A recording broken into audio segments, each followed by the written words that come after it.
All right, it's 7 o'clock. My name is Ian Blackburn, and I'm here to host another episode of Zoom into Wine. And tonight, we're looking at the world of Grenache.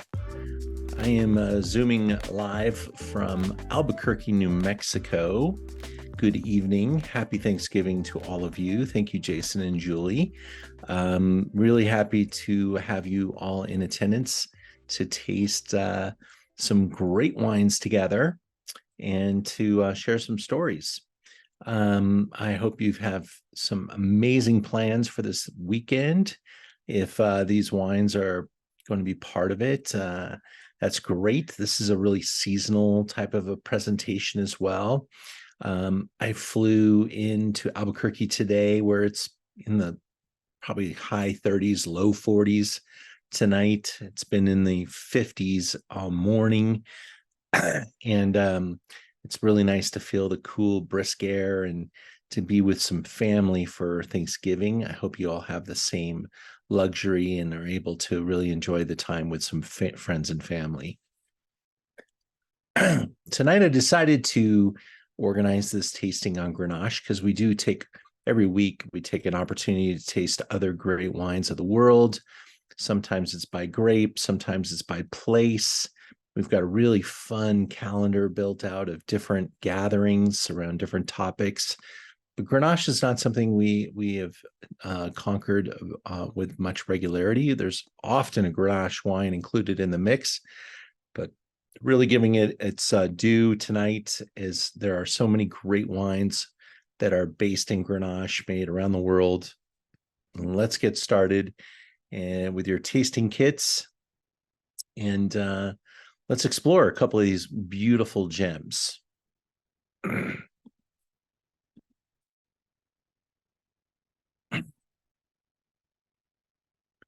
So my slideshow is out of order here. Let me get the first slide up and running. Here we go.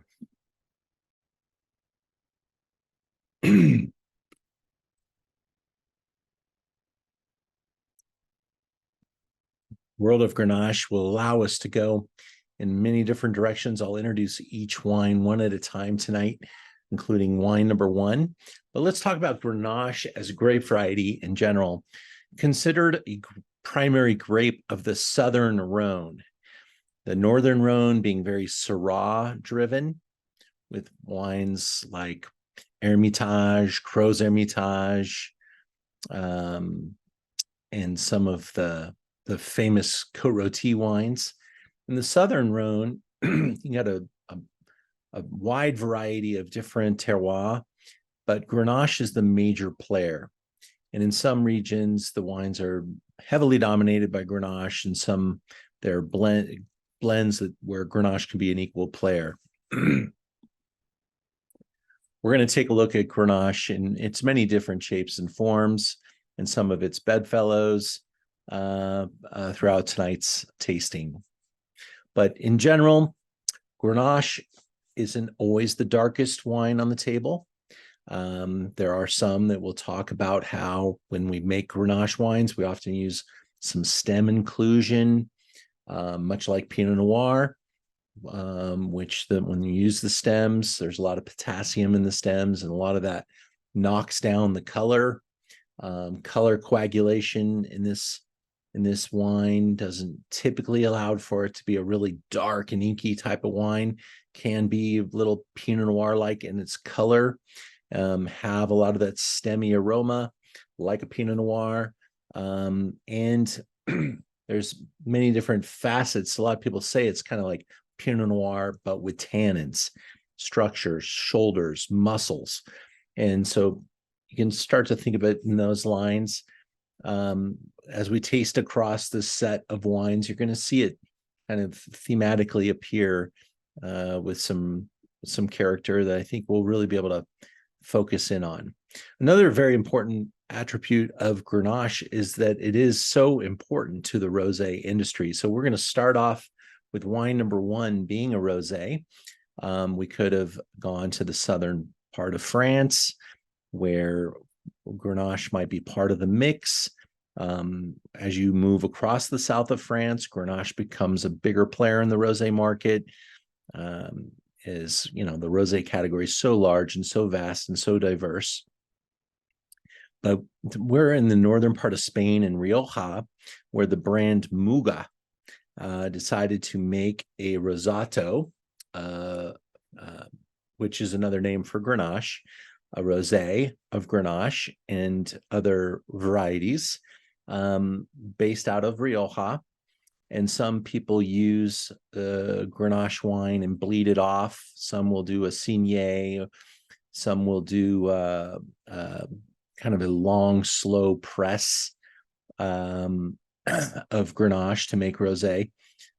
Here in Rioja, we're going to look at it from kind of the eyes of Muga as a blended wine. Muga is a really important brand, a very important Rioja producer, and really kind of in charge of their own destiny. They've been making some great wines for a while, and they come at it with a big tool chest and really aim very high.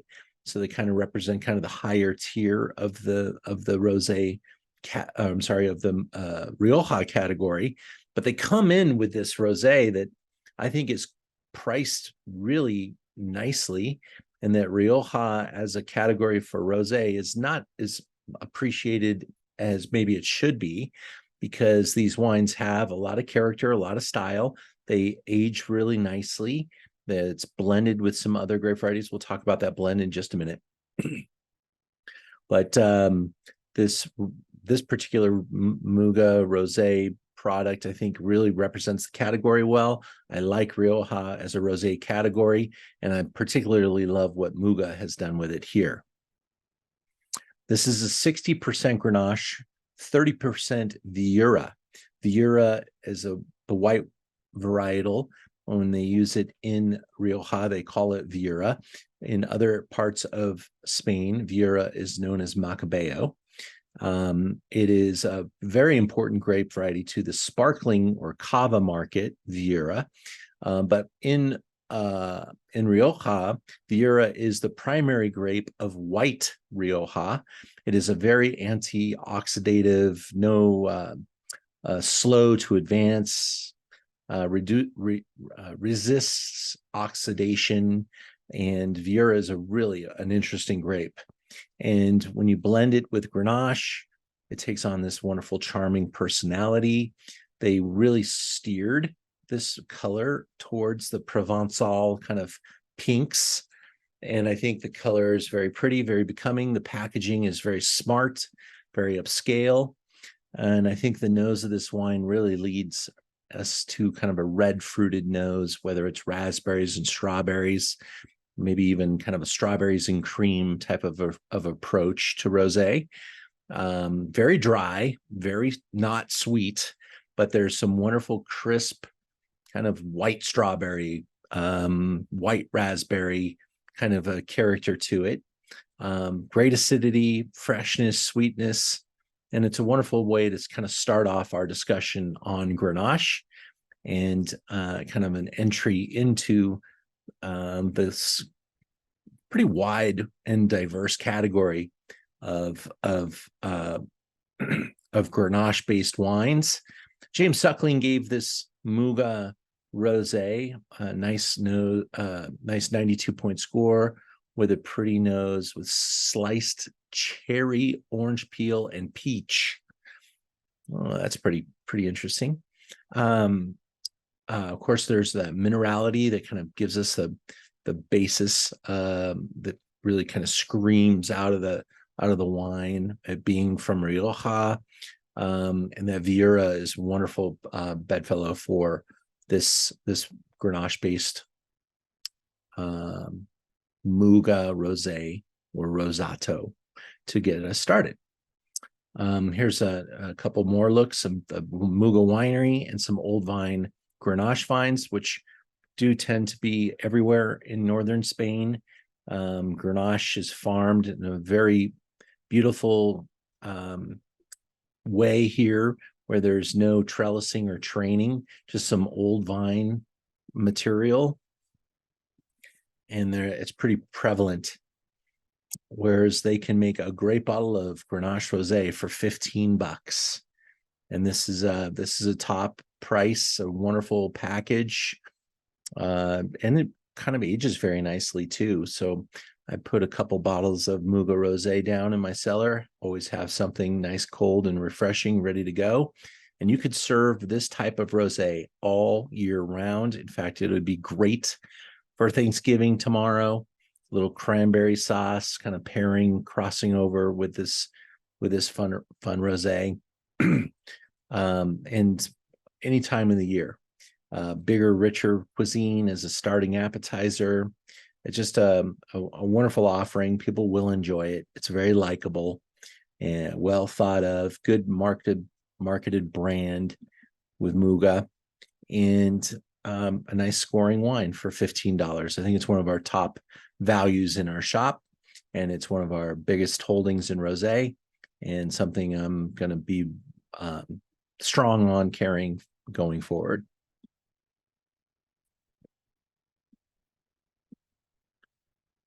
It's my first moment to kind of take a look at everybody and say hi. Thank you for joining us. As we got started here with a little bit of a bang. Hi, Teresa. Hi, Natalie. Good to see you both. Gary, hope you're doing well. Gia, always great to have you on the Zoom. Foster, great to see you. Thank you for joining us, sir. Satsuko's joining us in Japan. David's in Santa Monica. Jason and Julie, thank you again for joining us. You know about our chat box. If you have any questions, if you want to put them there, or you could absolutely speak up and share your opinions and make this your Zoom. This is absolutely for you. And others love to hear people kind of share similar opinions or different ideas. Did you enjoy the rosé? Thumbs up. Nice stuff, right?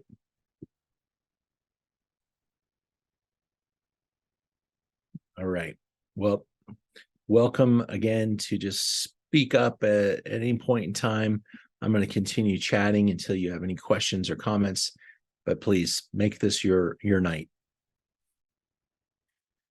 Aborigen is a brand that we're going to move into, wine number 2. I love finding little brands that people haven't tasted before, seen before, places maybe that you don't get to taste very often. Valle de Guadalupe is in Mexico. It is right in Baja, and it is a wonderful place to visit. I hope to lead a visit to Baja very soon. Recent press in Baja, about a year and a half ago, there were some pretty interesting things happening nearby with some scares from some of the drug cartels, etc. Certainly things to be concerned about on a world stage, but a pretty isolated incident kind of detoured a lot of people from going to Baja for quite a while.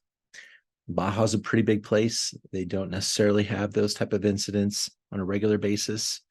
Is something to be concerned about, but probably should not be preventing you from visiting Baja. So I will try again. But the day that I announced my trip about a year and a half ago, that incident occurred. So really bad timing for me. And so we shut it down pretty quickly and painlessly. But we have all the tools and equipment to bring that back, and we intend to do so in the not too far off distant future, going back to Baja, because there's a lot to learn, a lot to appreciate, and some beautiful wines. Aborigen is a really small producer. We'll talk about Hugo de Acosta.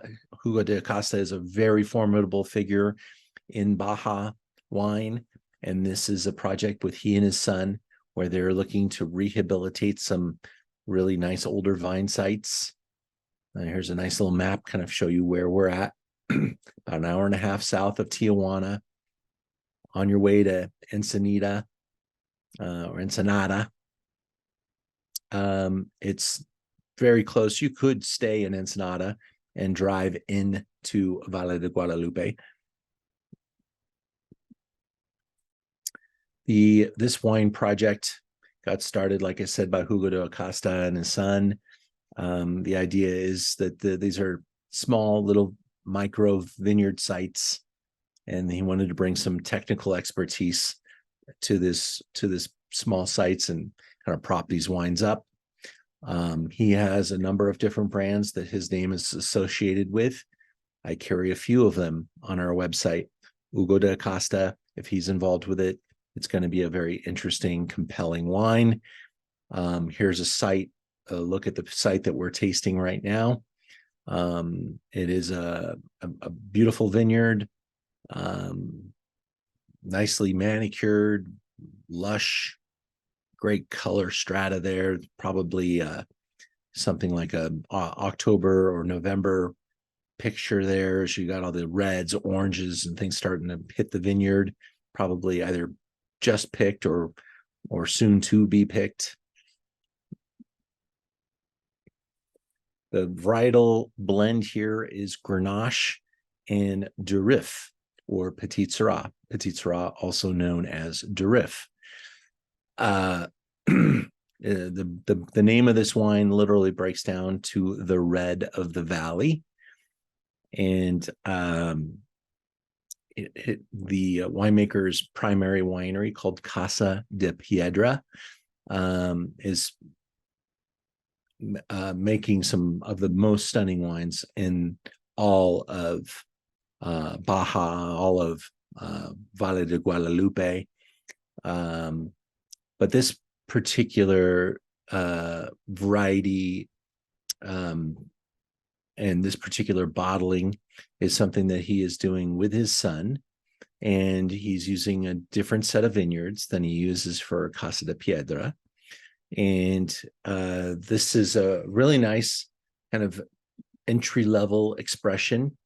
I found that the wine has lots of spice, fruit, coffee, and I think there's going to be a theme with the red wines that we're going to taste, where you're going to hear me talk about kind of a leafiness or a tomato plant or some V8 juice or tomato reference, like you've walked into a garden of leafy green leaves of the tomato plant. And I think you'll see a little accent of that. And it's kind of part of the spicy mix of what we'll see with Grenache, or potentially could see. Sometimes the variety gets a little bit away from it, sometimes a little overripe, a little underripe. When it's on the underripe side, you really lean into towards more of those pyrazines, bell pepper, and some of that earthy, tomatoey leafiness can exist there.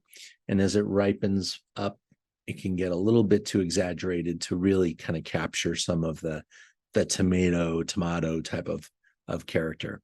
But here they do a really good job of packaging it. I think that the Durif, or Petit Syrah, is a very impactful varietal. They don't tell us the actual blend here, but if I were a winemaker, I would probably start with very little Petit, and play with how that reacts with the Grenache, so that you don't turn the wine into a Petit Syrah. And I do think this wine avoids that. In fact, if I would have guessed without tasting this wine, or not knowing what the blend is, the cepage, what is the cepage, I might have guessed that this was maybe something like Grenache Syrah blend, or Grenache Mourvèdre, which are a little more common. The use of Petit Syrah is a Rhône variety, but it's not as abundantly thought of as a blend. If there's Petit Syrah on the blend, it's usually not a Petit Syrah and something else type of a blend. Petit Syrah is usually like a third or a fourth grape variety, because it is pretty impactful. I mean, it's a muscular, dark, inky variety. Petit Syrah, very famous for being one of the few grape varieties that when you press Petit Syrah, the juice is red from this very first second. In fact, you cut a Petit Syrah grape open and the flesh of the grape is red. And so it's got red skin and red flesh, and it's one of the only grape varieties that have that characteristic. So it's a really colorful grape variety. Does tend to add a really firm statement to a wine. And I really think that, a lot of that coffee and spice element kind of clings to that in this particular example. I find it to be a pretty balanced and unique blend, not perfect in any way, but I think that's what Baja is too. In fact, I asked Hugo de Acosta many years ago, what is the best grape variety of Baja, Mexico? What do you see the future being? And he always said that it's going to be a blended wine that will represent Baja, because there are so many different varieties down here. And he has said, think of Mexico like a mosaic, and the wines here will represent the mosaic of Baja, the mosaic of Guadalupe wine valley. So I think of this blend as being quite Baja oriented, very kind of exactly what you would expect from an area that has Mediterranean characteristic, maybe even some olive type of aromas here, kind of playing off of this particular variety. And I'd love to hear what you think of it in just a moment. So please share some of your ideas and thoughts. When we talk about the world of Grenache, Grenache is important in a lot of places. Grenache is actually really close to Cabernet for the second most planted grape variety on the planet. But it's blended in so many different ways that it doesn't really get kind of the respect that it deserves. So it is in a big way down in Baja, and it's in a big way in Paso, and it's a big way in Sonoma, and it's in a big way in throughout California. And you'll find Grenache planted in Oregon. You'll see, if people want to play with another grape variety in New Zealand, it'll be Pinot Noir, and maybe they're playing around with some Grenache. It's down in Australia, it's in Chile, it's in Argentina, it's in huge quantity in Spain and France, and yes, even in Italy.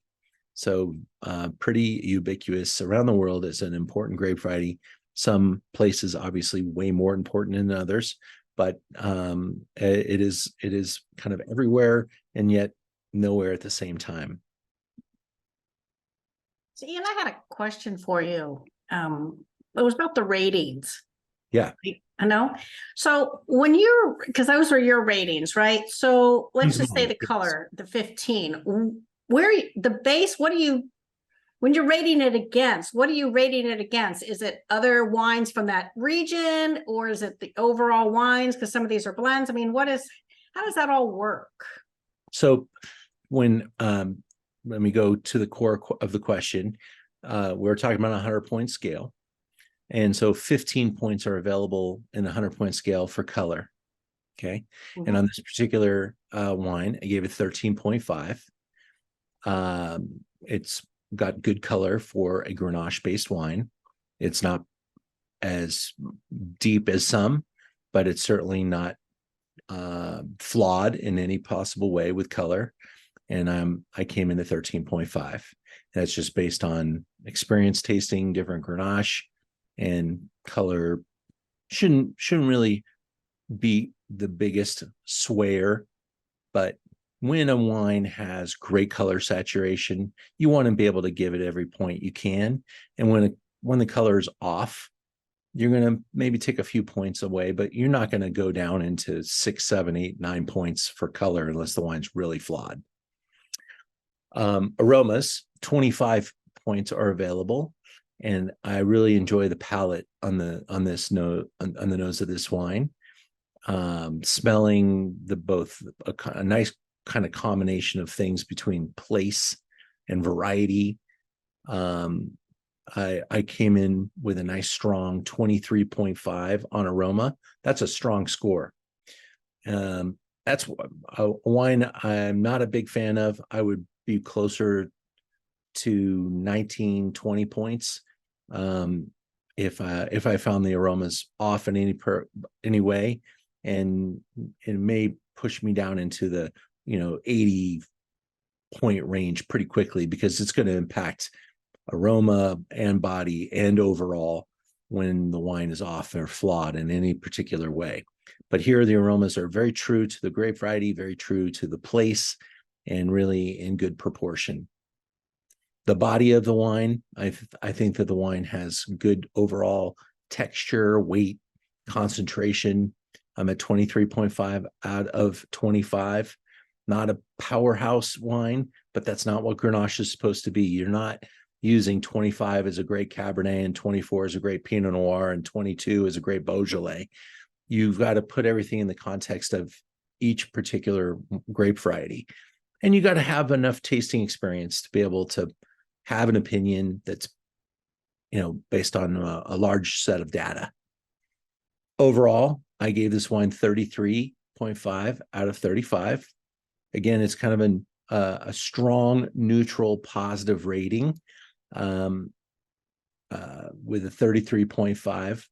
I found this wine pleasurable. I found it balanced. I found it good quality, innate qualities to it. I also kind of reward it for being what it is, which is unique and not something that you're going to taste every day. I want to impart my positive review of this wine and make a statement with this wine that I think it's going to be appealing to a Grenache customer who may be a little uncertain about what they're expecting from Baja. So on a 100-point scale, I'm at 94 points, which is a very strong and positive review. And I hope you guys think that that's pretty fair.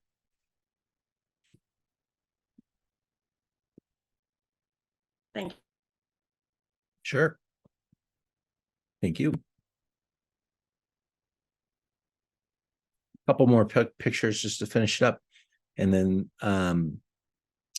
there's the price of the wine. We're at $27.95. Kind of not really much of this wine out there at all. I think the brand probably only makes a couple hundred cases, and you're only going to see 50-ish cases here in America. Most Baja wines, their primary customer is not Southern California. They do sell quite a bit of wine throughout Mexico, and their other targets for these wines are Northern Europe, quite a bit into like Norway, Sweden, Denmark, Northern Europe type of market is pretty strong for the wines of Baja, and then other destinations where it makes sense worldwide, but primarily Mexico, primarily Latin America, primarily America, maybe a little Canada, and then across into Northern Europe. We go further south down into Australia for our third example tonight. This is a brand that came to me recently. This is not a brand that I had heard of before, but they came in with a small importer.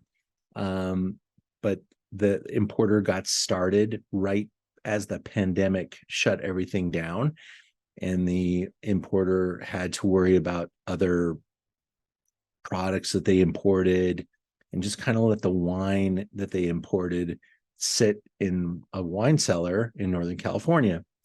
Coming out of the pandemic, some life changes kind of struck this individual, and he was called back, or she was called back to Australia, and the brand is now not imported into America. But on research, I found that Manser does have a strong reputation in Australia.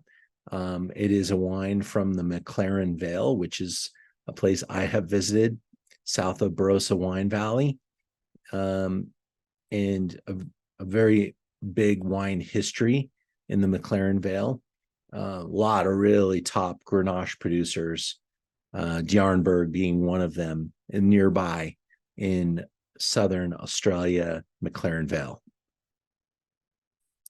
And so looked into this brand a little bit further, found that there is some really hardworking winemaking and investment going on, and that they have been kind of in the business of making wine and working with wine since the 1960s. And this is a Grenache and Shiraz. I believe it's got all three varieties in it. I'll find out later in my tasting note, maybe to confirm if there's some Mourvèdre there. I think it's a full GSM, but G is Grenache, S is Shiraz, M is Mourvèdre. And this is grown in the sandy soils of the McLaren Vale. 100-year-old Grenache vineyards there. And that is something to be respectful of. And this is a state-grown, family-owned farm. A reviewer from Australia, Sam Kim, gave it 95 points. I then said, okay, let me taste this wine and take a look at it, and was able to bring it into the store for an amazing price, being that it's a 2016. It does say Shiraz Grenache on the label, but the blend that I've read says that it's predominantly Grenache. And so technically, when you're putting it on the label, you should be putting the varieties in order of which grape you have more percentage of, but maybe here it's very close to 50-50. But this is called One Mad Moment. There was a higher end GSM that was also available earlier. That came in this lot that I was able to get my hands on. I did buy the entire lot at a very good price. This is a bottle of wine that should be over $30 in the American market, and we pretty much bought all of it so that we could keep that price really nice and control that price at $16.95. To be able to have a bottle of wine with these great qualities, nice mature, 7-8 years in the bottle, you start to see some of the secondary and maybe even some tertiary kind of truffly, mushroomy aromas start to develop. A little bit of kind of those cured meats, smoked meats, black spices.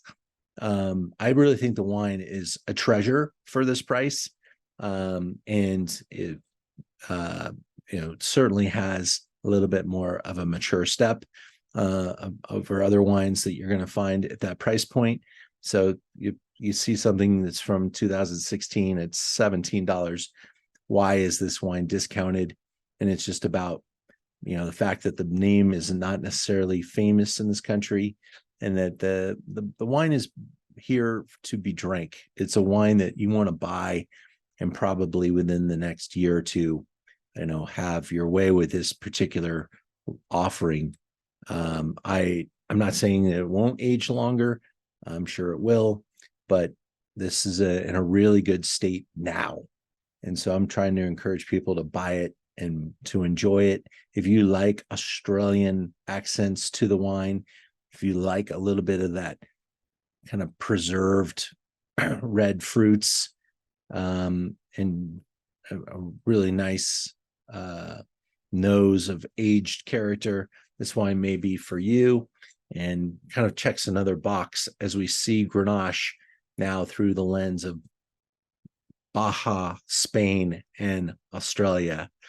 And so we'll see if you have any comments about that before we move up into Spain. How did the number 3 wine treat you from Australia?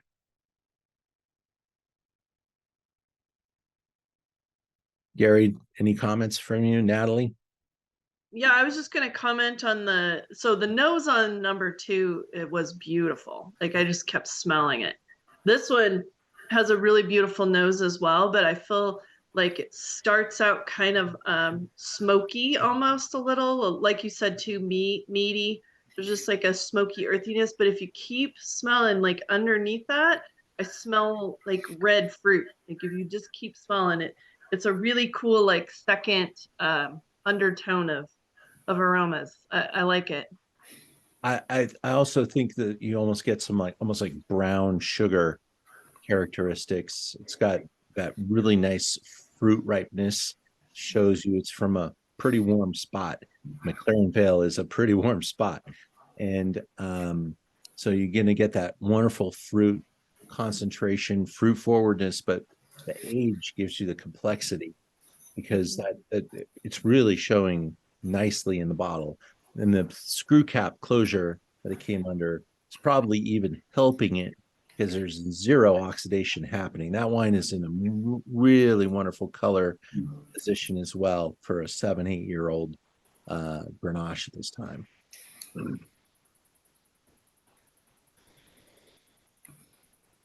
Thanks, George. Wonderful comments. Thanks for all the feedback. Hey, Ian. Yeah, hi. Hi. So it being from McLaren Vale, would this be north of 15%? I smelled Actually, it. yeah, it's in the 14s. Oh, it is. Yeah, but it's like high 14s. Okay. And they're not shy. You might hit 15 plus on any particular bottle of wine, but this one I think 14.9 is what it says. Okay. In Good travel. value. Yeah, no, it is. I didn't travel with the physical bottles today. I don't know if anybody got the bottle kit in front of you and can look at it, but I'm recalling 14.9 in the back.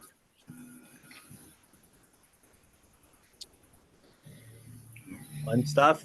Let's move to Spain now. Can everyone see Dama on the screen? Now, this wine, I was looking for a Spanish Grenache to show off. And I'm a big fan of a winemaker named Raul Perez. He is a really influential winemaker who is primarily making his mark in wines like Mencia, and not necessarily Grenache-based wines from Navarra. But he recently purchased this property and took over the winemaking for 2018, and then got some pretty damn big scores. And when I saw all these things adding up, I said, let me get some of this wine. Well, I'll continue that story in just a second. Take a look at Navarra, Spain. We're really close. We're right on the border with Rioja there. Navarra is right up there. And so very similar point of Spain, and Basque country. And there's some really great old vine materials here.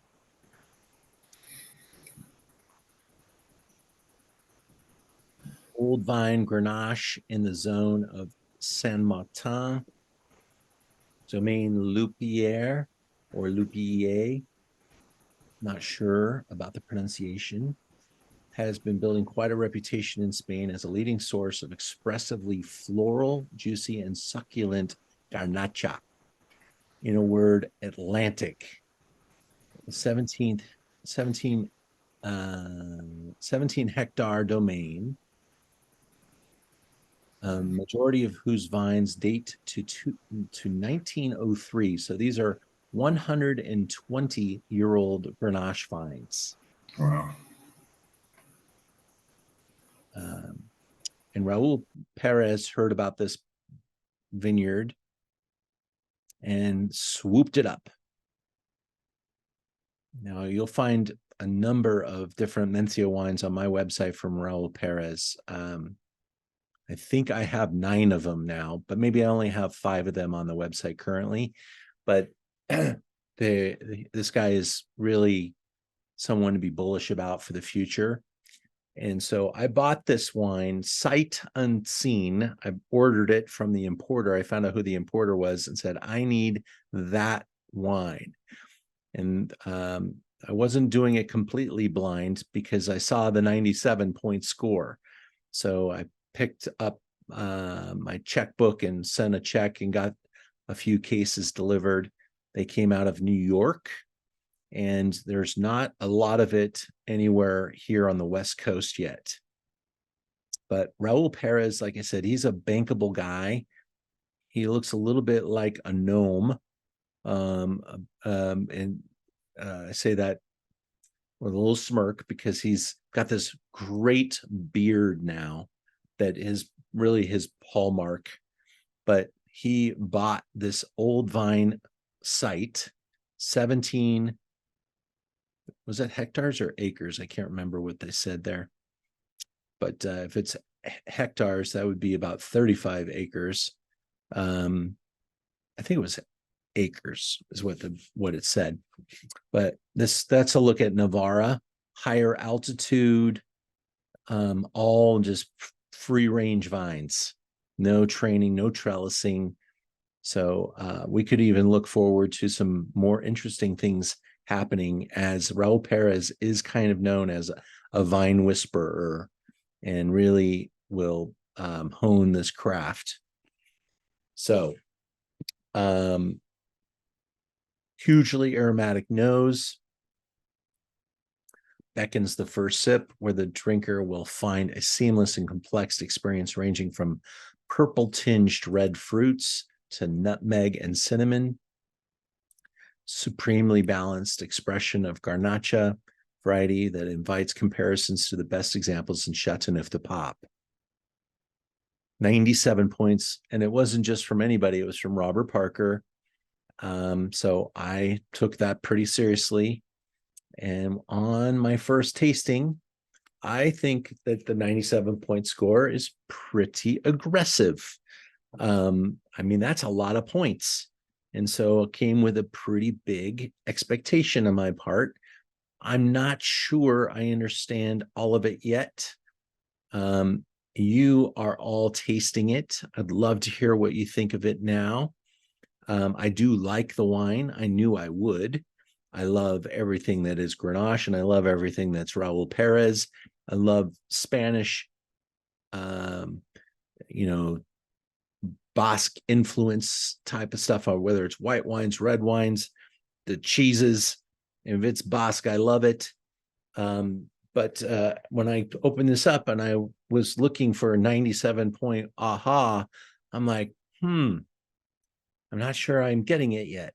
So it still has some real youthful edges to it. It says here that the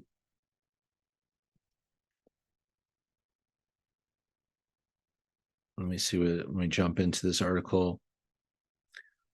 It says we jump to the 2018 La Dama, vinified by Enrique Bassart and Elisa Ucar, and blended and bottled by Raul Perez.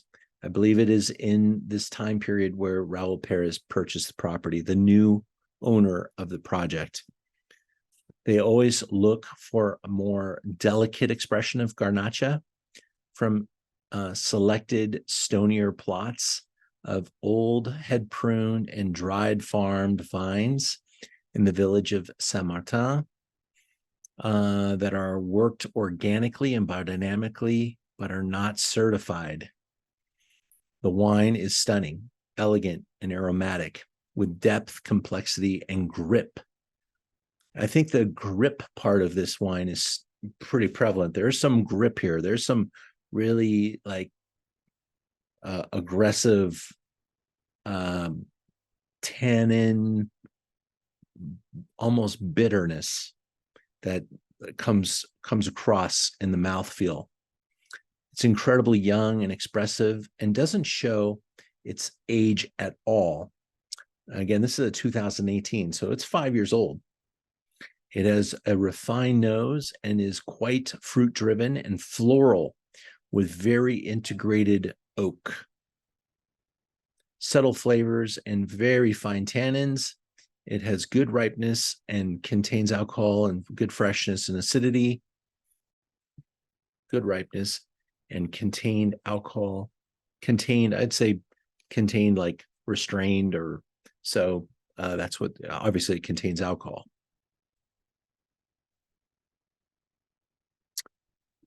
Here a look at the one of the vines. Again, a look at the production facility, super micromanaged. We're looking at $50 a bottle, 120-year-old Grenache from northern Spain, 97 points from Parker. I'll let you guys comment about this wine.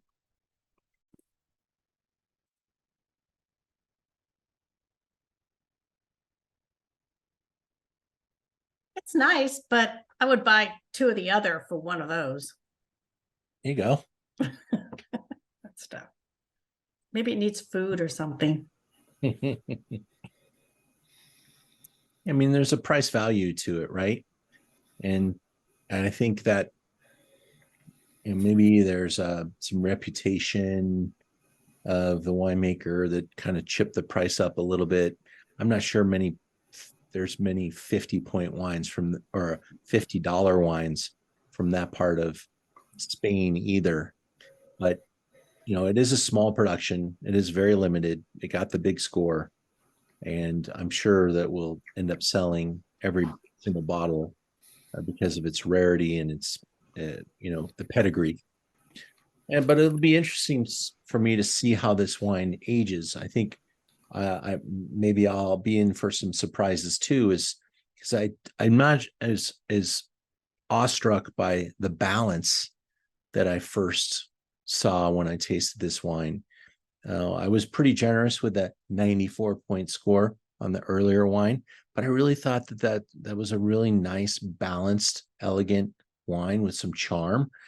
And I think this wine has some explaining to do, and it may just take a few more years for me to see it kind of come around and become charming, because I think it's a little gritty, a little tart and bitter in some ways, and a little aggressive. But that just may be because I haven't tasted this wine before. I don't have context to know how these old vines are going to mature. And also the fact is that I did just get this in the store, and it did move all the way across the country to get to this tasting. And sometimes it takes a couple of months for a wine to settle down. A little bottle shock is also very, very possible here. Like it a lot. Maybe dollar for dollar, there's some other things that will perform a little bit more for us tonight. Wendy, thanks for your comment.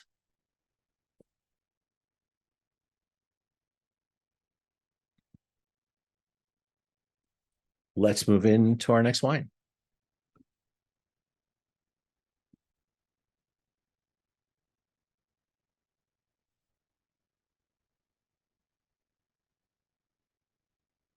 This time we're going now to the kind of benchmark classic for Grenache based. If you're going to call Grenache anything, you might say it's a Rhône wine. Although probably the Spanish have as much Grenache planted in Spain as anywhere in the world. But the most famous bottling of Grenache comes from Châteauneuf de Pape. And there is one producer that everyone should be able to reference or mention, is a producer called Chateau Reyes.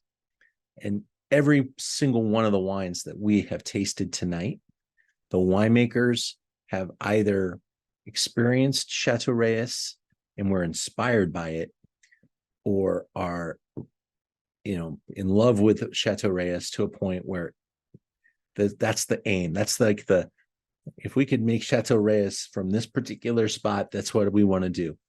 Chateau Reyes is a top performing Châteauneuf de Pape that is based in Grenache. In fact, it very close to 100% Grenache. If it isn't 100% Grenache, it may very well be.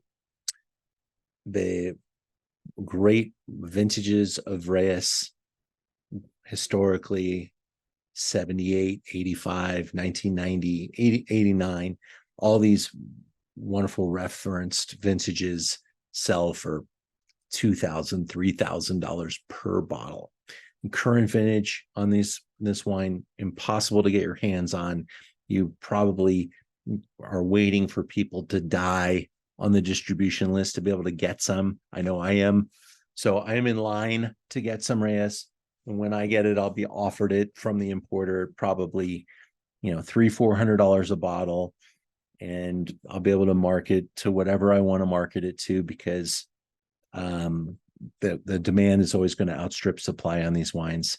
The current vintage probably is a 15, 16, 17, and they're north of $500 and going up. It is that important of a house that I think this will be the price leader for Châteauneuf de Pape forever. And that's definitely a key reference for anyone. So if you ever have the opportunity to try Reyes, especially something with some age on it, it really is a key reference for you to be able to try.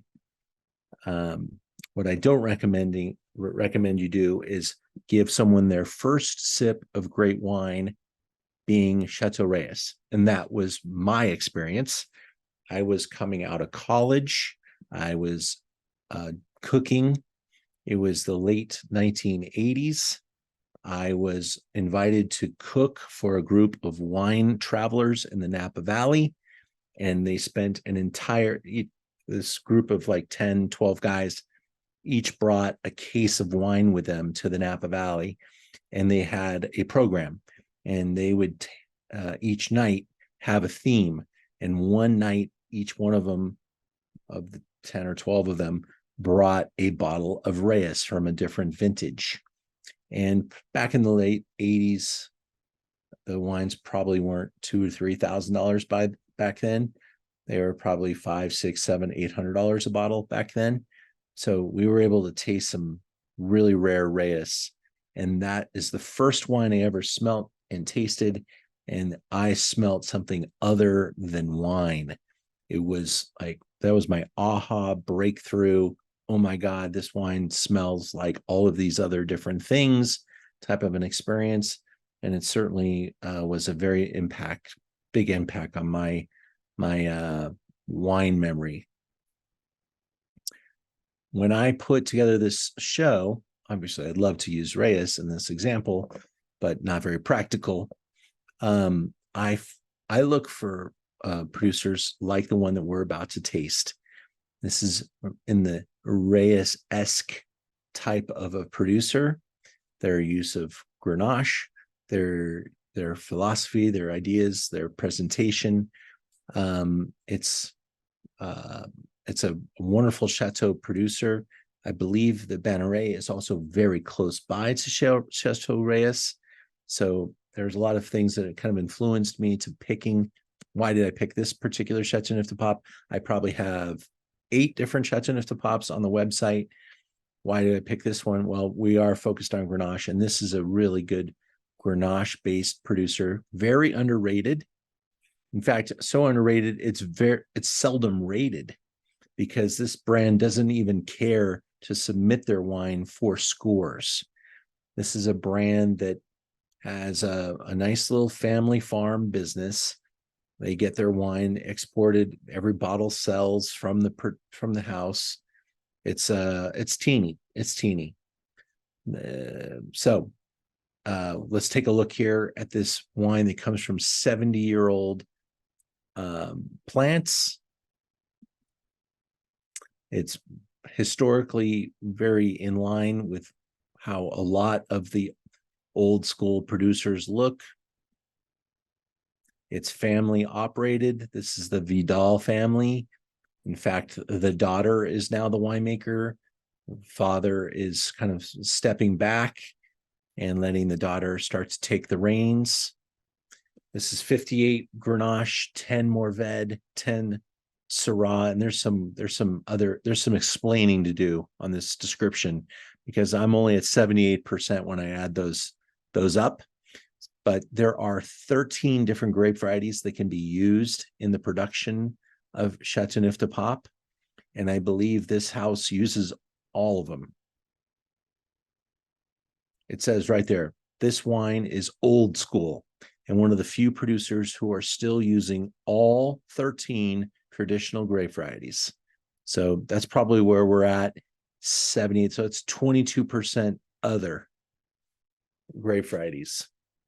Could be Carignan, Counoise,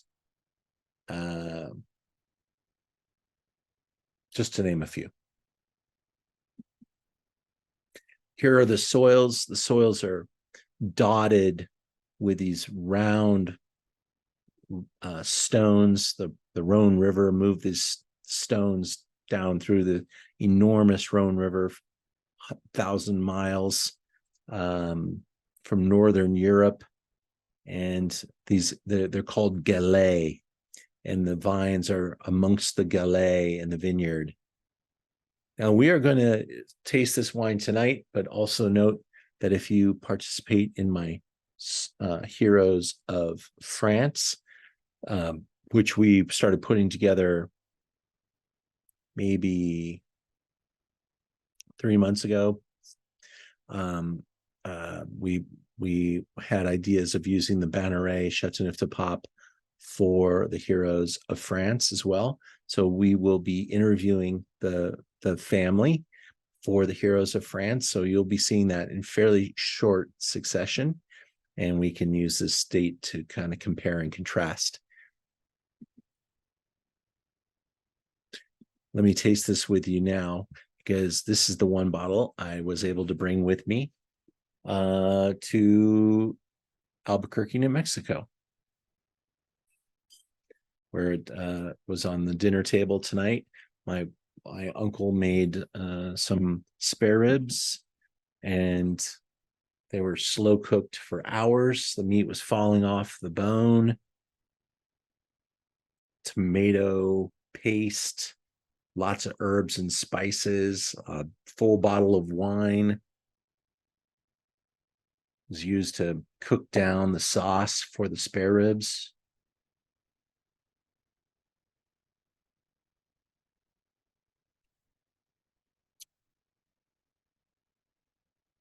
Lots of those spicy pepper. I was a bartender as well along the way. And one of the restaurants I worked at, we made an enormous amount of Bloody Marys. I think it was because it was like a Sunday brunch hotspot.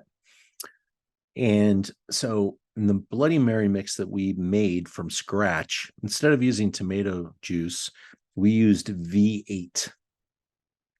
And whenever I smell Châteauneuf de Pape, I smell V8. Does anybody have a reference for V8? Do you ever drink it, smell it, taste it? Worcestershire, V8, salt and pepper, celery salt. I'm trying to remember everything that we used in the house recipe.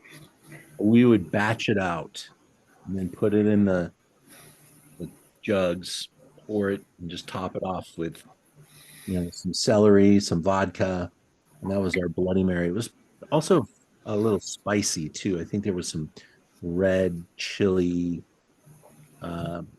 pepper, maybe cayenne pepper. I can't remember. Many, many years ago.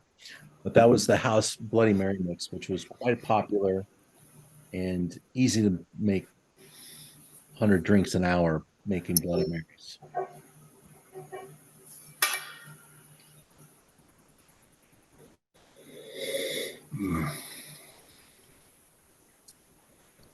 I think when you get to this wine, you really smell a wine that's not fruit forward, not fruit oriented, but very spice and very earth and very, leafy, and really does connect with a lot of that kind of vegetative ideas that we have been discussing.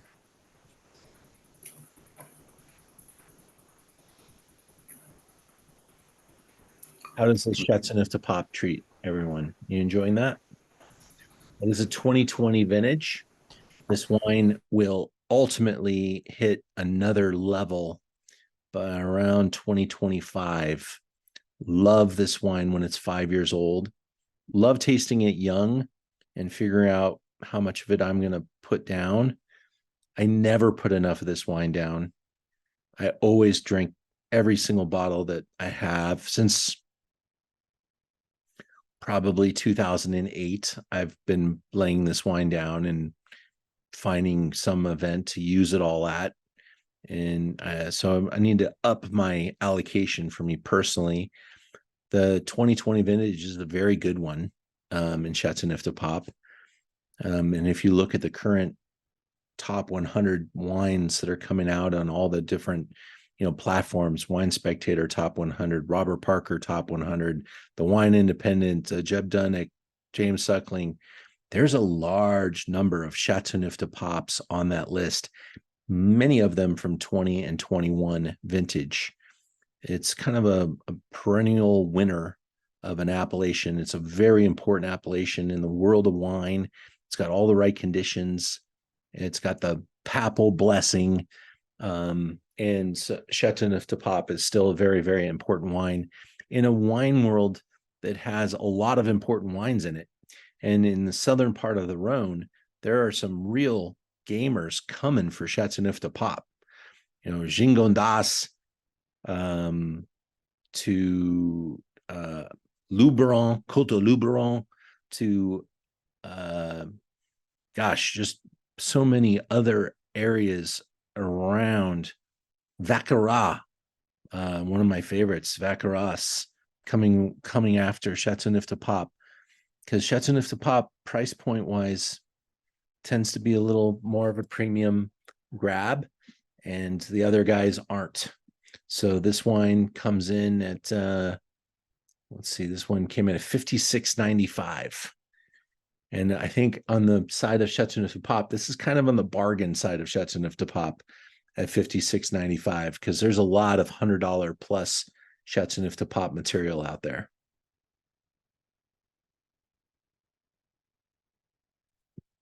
All right, we're going to move into our sixth wine of the night. And another wine that we will hear from again soon is the brand Levo.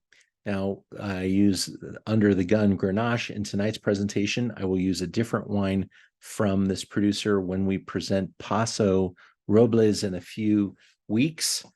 But this is a winery that I really, really enjoy. It is a brand that I think is making top quality examples. I think the packaging is funly irreverent, and the price points of the wines that he makes are easily accessible and comparable to wines that cost double and triple. So there's a lot to like with the Levo brand story. Tonight we're tasting Under the Gun Grenache 2018. Also just kind of tell you a little bit about the commitment of the producer. They are selling the 18 to me right now. So some other producers are selling 21 wines are coming in from very expensive producers.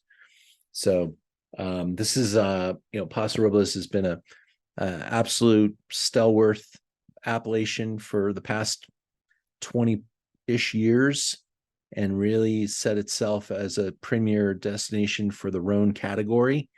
Of course, recently a brand called Dow, who makes Cabernet in Paso Robles, sold for $1 billion to the Australian Treasury Estate portfolio.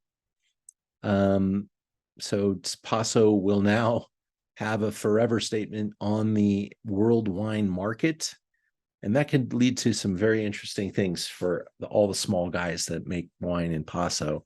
There's only, a couple of gigantic producers, a brand like Justin and now Dow are both large volume, very well distributed items. And so these small guys can kind of build their story on top. This is a gentleman named Ernest. Brett Ernest. He's not been around for that long, about 10 vintages in. And he has been doing some hard work at a place called Tin City, which if you're going to Paso could be a good destination for you. It's kind of a shared winemaking facility with a shared tasting room. Tin City is what it's called. He has always aimed to make his wines a very utmost quality, by keeping his price points very accessible and building his reputation. He works with some really good vineyards. So a lot of people need to like him to be able to get fruit from Stoltman, from Kimsey, Harrison Clark, Ballard Canyon, Stelworth, like Michael Larner from Larner Vineyards, Full Draw, Kaleiza. He's in a lot of different vineyards. Here is the Levo tasting room. This wine is 74 Grenache, 15 Graciano, and the rest is Petit Syrah and Rousson. That's also a little unique.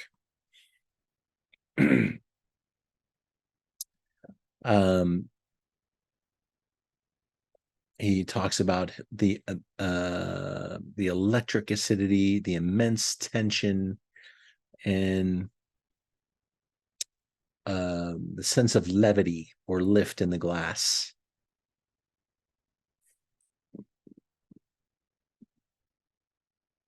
"95 points, Jeb Dunnick. Inky colored. The 2018 Under the Gun Grenache checks in at 74 Grenache, 15 Graciano. By the way, Graciano is a grape variety also from Rioja. And how did it end up in Paso? Because everyone thought that they were planting Mourvedre. The nursery mistakenly sold everyone Graciano. And it was not found out until it was way too late. The vines were everywhere. They were planted. And I believe, if my story or information is correct, it was a very famous French flying winemaker who was in town in Paso and walking through the vineyards, checking out the vineyards and how they're being grown. And one of the grape growers said, "Oh, this is our Mourvedre." And he looks down and goes, "That is not Mourvedre." He knew the leaf. He's like, "That is not Mourvedre. That is something else." That I think it's Graciano. And they did the tests on it. And everybody thought they had Mourvedre, all had Graciano. And everyone's like, "You know what? Cool. I love this Graciano."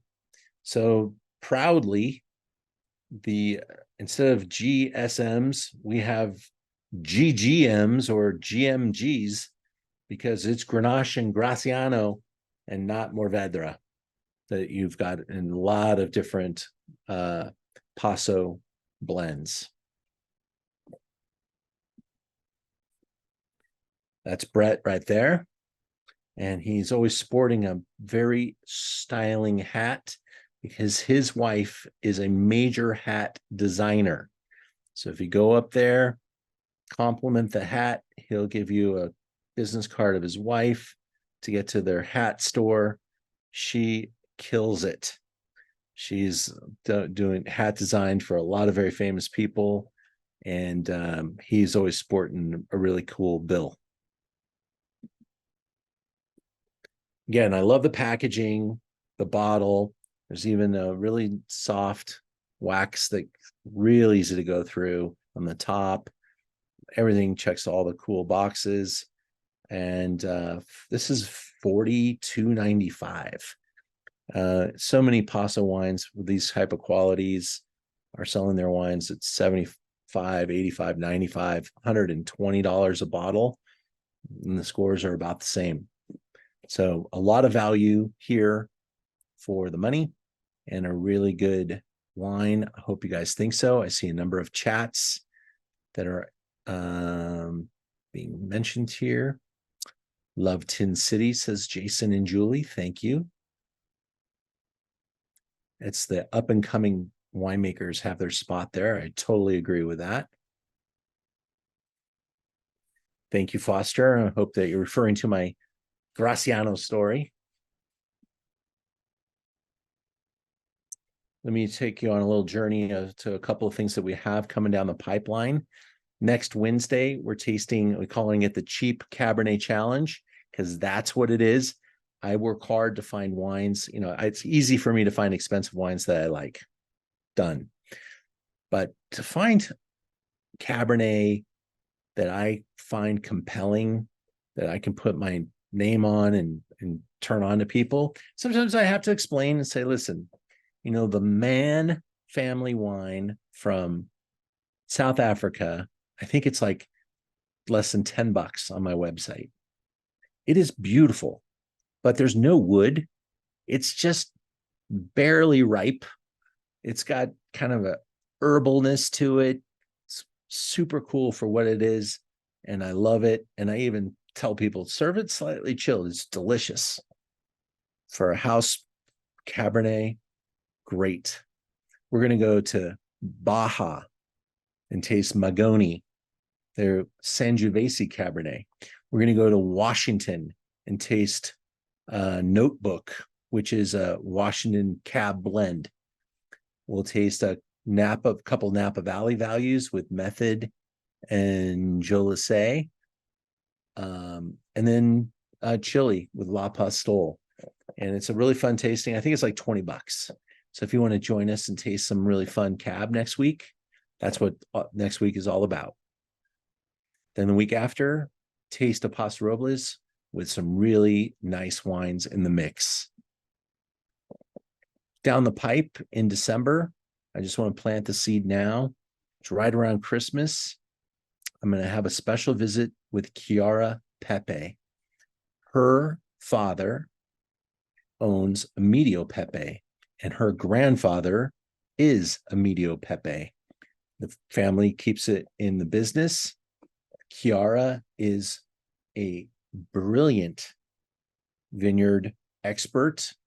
She and her family employ some of the most amazing steps towards preserving their terroir, and you got to hear the story, you got to see the pictures, you got to know that this is basically Montepulciano di Abruzzo at the highest end. Their wines sell for about $150 a bottle and more. We'll taste 2 whites and a red with her. We'll get the family story. When they sell their wines in the marketplace, they sell them in 2 tiers, the current releases and library releases. And the library releases are actually corked and refilled and recorked. And they have a special marking on the bottle to tell you that they did that at Emilio Pape. So it's a really great brand to know a lot about. The wines are gorgeous and timeless and really are kind of like bottled history. And they've been doing the same thing the same way for a very, very long time. It's a great brand to know about, and she's going to give us a big window of time. And I'm telling you right now, there's no one that can communicate about the fight of the vineyard and what is happening to counteract some of the things that are happening with global warming. I mean, she's worried about how the mushrooms are able to communicate in their vineyard, the microbiotic life that is, and the work that they do to protect the balance in their vineyard. And it's just fascinating to hear the things that she is worried about. To know that anyone is worried about some of this stuff is pretty enlightening. And when it's an important brand like, Emilio Pape, which is all over the world in every great Italian restaurant, they're going to have an Emilio Pepe wine. You go to Bastide in downtown LA, one of the best restaurants in LA, one of the best Italian restaurants in America, Emilio Pepe, $500-600 a bottle on the wine list. So this is a great chance to hear it firsthand from Chiara. You'll be really impressed with her. And the wines are truly special.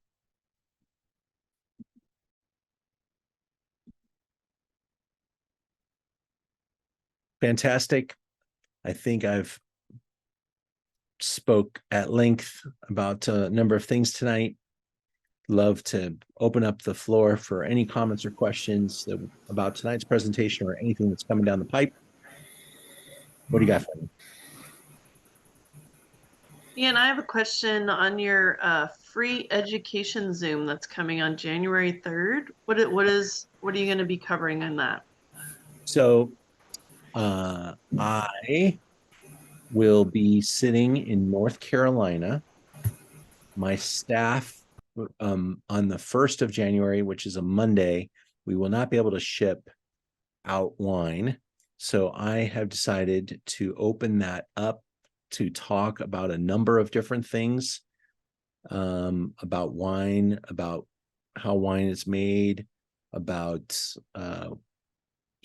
maybe some topical things that have happened between now and then in the wine world, and just to have a kind of a wide open palette to discuss wine education and wine facts and wine knowledge.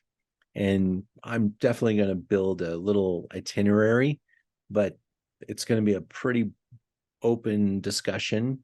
And I'm inviting everybody to join me for free, but there will not be tasting kits. It'll just be a night to bring a bottle to the table, and maybe we can even all talk about what we're each drinking and some things like that too. Cool.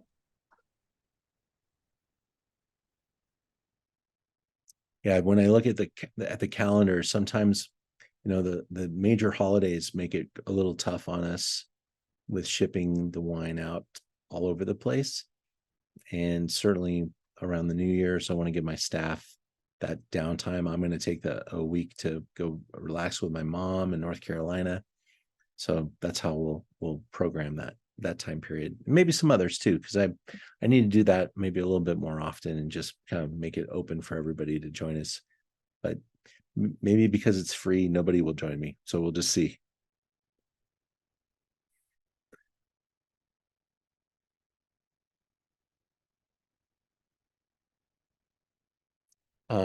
Anybody have any comments more about the wines this evening? Ian, I'd be interested to get your take as a winemaker on the contrast between the Navarra wine that we tried and then going over to Châteauneuf de Pape. I did notice on the slides they were kind of comparing themselves to Châteauneuf de Pape. And I'm always kind of like, well, you're in Navarra, Right. I think certainly the topography has a look and feel of Châteauneuf de Pape, with soft undulating hills, a little bit of elevation, probably a little bit more elevation in Navarra than in Châteauneuf de Pape. But there is certainly, very similar old vine, untrained, untrellised Grenache. I'm not sure who can take credit to where or when who got planted with Grenache first. That would be an interesting discussion to have maybe some experts in that area. But thinking about how the vines in northern Spain planted in I think that slide said 1903. That's pre probably most of the vines that we were tasting out of Châteauneuf de Pape at this time. So some really neat old vine ideas there. The challenge is that that is a pure expression of Grenache, whereas Châteauneuf de Pape is a blended expression. And there's a certain kind of characteristic that we get in Châteauneuf de Pape. Maybe it's latitude, longitude, but in proximity to the river and the type of diurnal range that they have, and other things that go into establishing why a place works for a particular type of wine. Navarra, you can make so many different types of grape varieties there. There tends to be a lot of very good value wines from that area.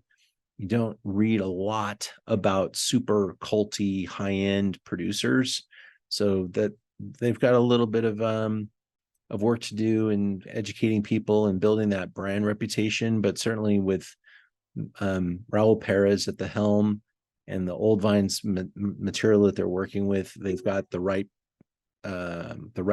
elements.